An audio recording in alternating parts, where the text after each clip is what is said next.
वालेकुम dear students. आज हमारा जो टॉपिक है वो है effect of temperature and pressure on the states of matter. क्योंकि हमने डिफरेंट स्टेट्स ऑफ मैटर पढ़े, सॉलिड पढ़ा, लिक्विड पढ़ा और गैस पढ़ा, इन पे टेम्परेचर और प्रेशर का क्या असर होता है वो हमने आज पढ़ना है। लेकिन ये जो हमारा टॉपिक है इसको हम 2-3 लेक्चर्स में डिवाइड करेंगे, ये एक साथ मुकम्मल नहीं हो सकता, इसलिए हमने टेम्परेचर और प्रेशर को अलग अलग लेक्चर्स में लेके पढ़ना है। तो सबसे पहले आपको ये जानने की कोशिश करनी है या आपने जाना है इससे पहले कि हमारा जो कोई सब्सटेंस होता है वो हमें 3 स्टेट्स में मिलता है। एक है हमारा सॉलिड, दूसरा है लिक्विड और गैस। इसके अलावा हमारा प्लाज्मा भी है, लेकिन 3 स्टेट्स पर हम ज्यादा काम करते हैं, सॉलिड, लिक्विड एंड गैस। और ये भी हमने पढ़ा है कि we may have the inter particle size, we are having the inter particle distance. Actually जो दो पार्टिकल्स के दरमियान, फॉर एग्जांपल सॉलिड्स में जो जिन पार्टिकल्स से सॉलिड्स बना होता है उनके दरमियान जो इंटरपार्टिकल डिस्टेंस है वो सबसे कम है। That means they have the strong forces of attraction of particles in between them as compare to that of the liquids. They are having the distance, interparticle distance is more as compare to the solids in liquids. And the force of attraction is less in case of liquids, and in gases we are having the least forces of attraction and a very great available space between the particles of which the gas is made. So I mean to say that तो हमने क्या करना है, अगर हमें solid को liquid में change करना है तो हमें इंटर पार्टिकल डिस्टेंस जो है, हमारा जो इंटर पार्टिकल डिस्टेंस है वो हमने बढ़ाना है। That's how we can change the solid into that of the liquid. अगर हमें द सॉलिड में फोर्स ऑफ अट्रैक्शन ज्यादा होते हैं और इंटर पार्टिकल साइज जो डिस्टेंस जो होता है वो बहुत कम होता है पार्टिकल्स के दरमियान, तो हमने क्या करना है, हमने ये इंटर पार्टिकल डिस्टेंस इसको बढ़ाना है। With the result of that force of attraction जो सॉलिड्स में है वो वीक होता जाएगा। As a result of that the solid will turn into a liquid as well. And further we can do it on the liquids when we can increase the temperature. For example, we can increase the interparticle size of the liquid, and then it will make and as a result of that it will turn into a gas in which the force of attraction are very much least as well.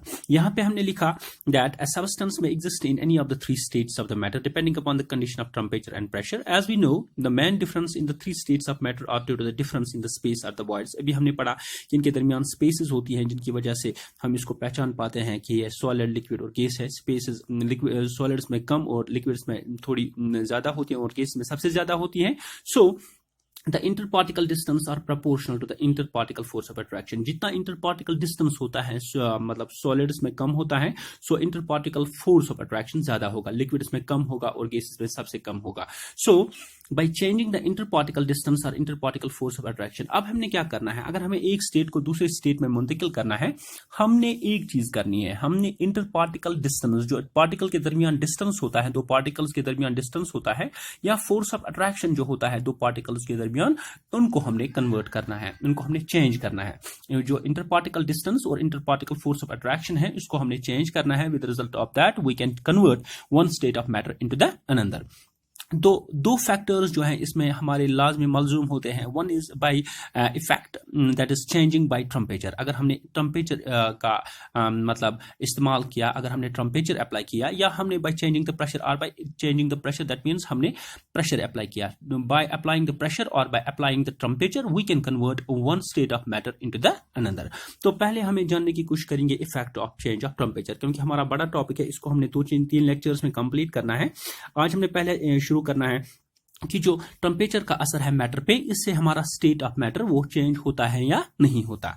यहां पे देखिए आपने क्या क्या लिखा है, the effect of temperature on the change of the matter can be discussed as under 2 ways. ये जो इफेक्ट ऑफ टेम्परेचर है जिससे स्टेट ऑफ मैटर चेंज होता है into solid, from solid into liquid and then to the gas, इसको हमने 2 हिस्सों में तकसीम किया है। आज हमने पहला हिस्सा पढ़ना है इफेक्ट ऑफ टेम्परेचर का, कल हम दूसरे लेक्चर में इफेक्ट ऑफ टेम्परेचर का दूसरा हिस्सा पढ़ेंगे। तो पहला हिस्सा पढ़ने जा रहे हैं हम effect of temperature on the states of matter. तो पहला क्या है, change of state from solid to liquid. आज हमने सॉलिड चीज को लिक्विड बनाने हैं। जब हम सॉलिड को लिक्विड बनाते हैं by increasing the temperature, that is simply being called as melting point, sorry that's called as a melting. So melting, in other words, we can say when a substance we convert the solid substance that we convert into a liquid, that's called as simply melting. For example, हम ice को लेंगे, इसको हम heat करेंगे and it will turn into water. This is simply being called as the melting as well. So यहाँ पे हमने लिखा when heat is supplied to the crystalline solid, अगर हम solid को हम heat करेंगे, it its temperature will increase and hence the kinetic energy of its particles will increase. इसकी जो टेम्परेचर है वो इंक्रीज हो जाएगा. जब टेम्परेचर इंक्रीज हो जाएगा तो kinetic energy of the particles, जिन पार्टिकल्स से एक सॉलिड बना है उन पार्टिकल्स का काइनेटिक एनर्जी इंक्रीज हो जाएगा. With result of that they got vibration, वो अपनी जगह से हिलेंगे, वाइब्रेट करेंगे विद द ग्रेट स्पीड, वो अपनी जगह से हिल पाएंगे because of increase in the temperature, because of increase in their kinetic energy. उनका काइनेटिक एनर्जी बढ़ेगी और वो एक जगह से दूसरी जगह वाइब्रेट शुरू होना हो जाएंगे because of increase in the temperature. आगे चल के क्या देख रहे हैं हम, ये हमने सॉलिड को लिक्विड कन्वर्ट करना है. And energy supplied in the form of the heat overcomes the force of attraction. जो कि हम इसको एनर्जी कंटिन्यूअसली दे रहे हैं तो जो force of attraction between particles हैं, फॉर एग्जांपल ये क्रिस्टल एटम्स हैं, इसमें बहुत सारे पार्टिकल्स हैं एक साथ, इसको हम यहां से हीट दे रहे हैं. ये जो हमारा पार्टिकल है दरमियान के जो साइज हैं वो साइज, क्योंकि ये पार्टिकल और ये पार्टिकल एक दूसरे से वाइब्रेट होते जाएंगे, with result of that the inter particle size जो है, पार्टिकल साइज इन दरमियान है, डिस्टेंस जो पार्टिकल इंटर पार्टिकल डिस्टेंस जो है वो दूर होती जाएगी. With result of that the inter particle distance usually gets increase, they create the hole voids. With result of that they start flowing, वो फ्लोइंग शुरू होना हो जाएंगी और we can say the solid turns into a liquid. So the force of attraction भी ढीला पड़ जाएगा because of increase in the heat between the particles and particle leave their positions and start flowing. ये particle अपनी जगह से चले जाएंगे और with the result of that जब सारे पार्टिकल एक जगह से दूसरी जगह चलने शुरू हो जाएंगे तो इसको हम लिक्विड कह सकते हैं. जैसे हम बर्फ ले लें, फिर इस पर हम हीट डालेंगे, कुछ मिनट के बाद 2-3-4 मिनट के बाद हम इसको लिक्विड की सूरत में देखते हैं because of increase in their temperature. With the result of that they usually start flowing because of increase in the temperature and they usually move from their own places. So हमने convert किया solid को liquid में, जिसको हम बोलेंगे melting. So the temperature at which the solid melts to become a liquid at atmospheric temperature is known as the melting point. इसको हम बोलेंगे melting point. वो पॉइंट जहां से सॉलिड लिक्विड बनना शुरू हो जाएगा उस पॉइंट को हम बोलेंगे melting point. So melting point is simply the point where a solid turns into a liquid at atmospheric temperature. That's called as the melting point as well. And this process of melting, ये जो हमारी process है melting की, जहां solid से हम liquid बनाते हैं, इस प्रोसेस को हम that is change of solid into liquid, इसको हम fusion भी कह सकते हैं. That's called as the fusion. So fusion is also the melting of solid into the liquid. This process called as fusion. अब हमने यहाँ पे एक एक्टिविटी करनी है. अब आपको एक्टिविटी पर हम आएंगे, इस पर हम पूरी तरह से देख रहे हैं.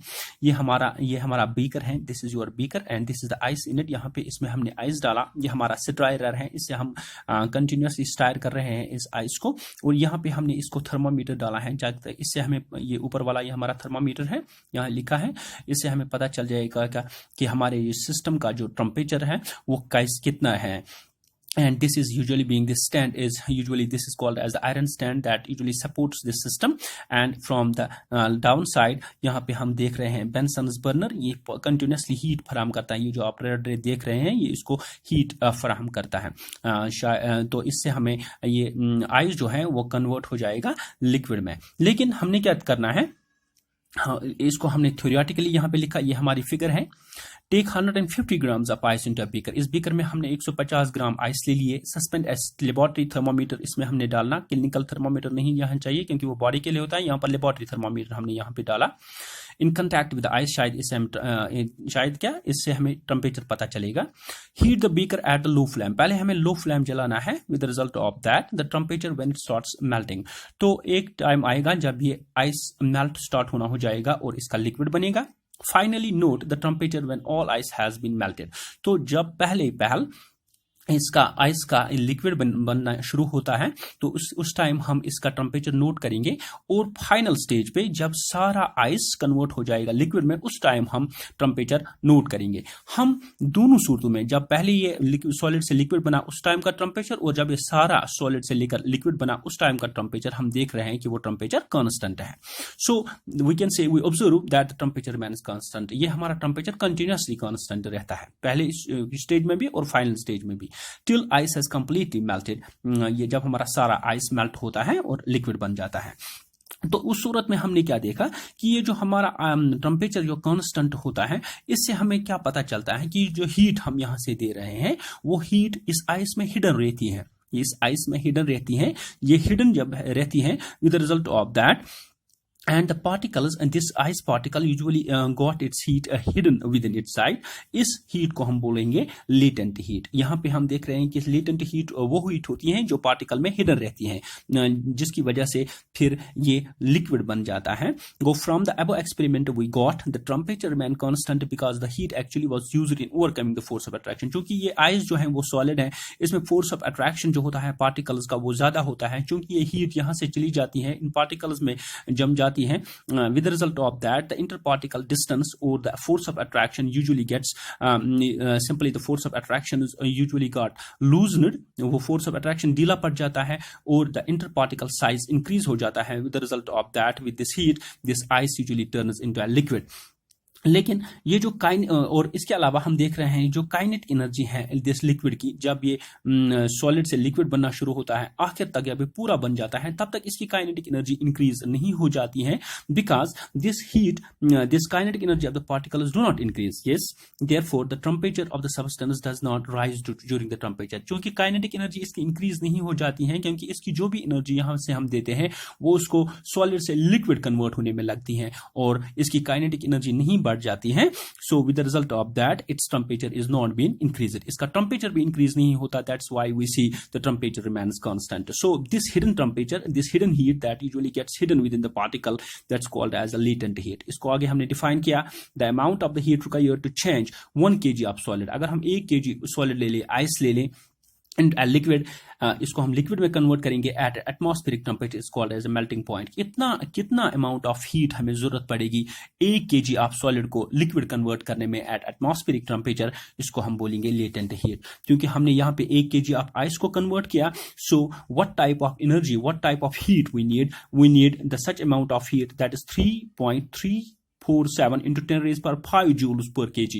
That means for 1 kg of ice, we need 3.347 into 10 raised power 5 joules of energy at atmospheric temperature to convert this ice into the liquid as well. I hope you may have understand this effect of temperature on the solid so that it can get into a liquid by using such type of activity. By tomorrow, we will see its next part that's called as the conversion of liquid into the gas. I mean to say that by tomorrow's lecture. Thank you.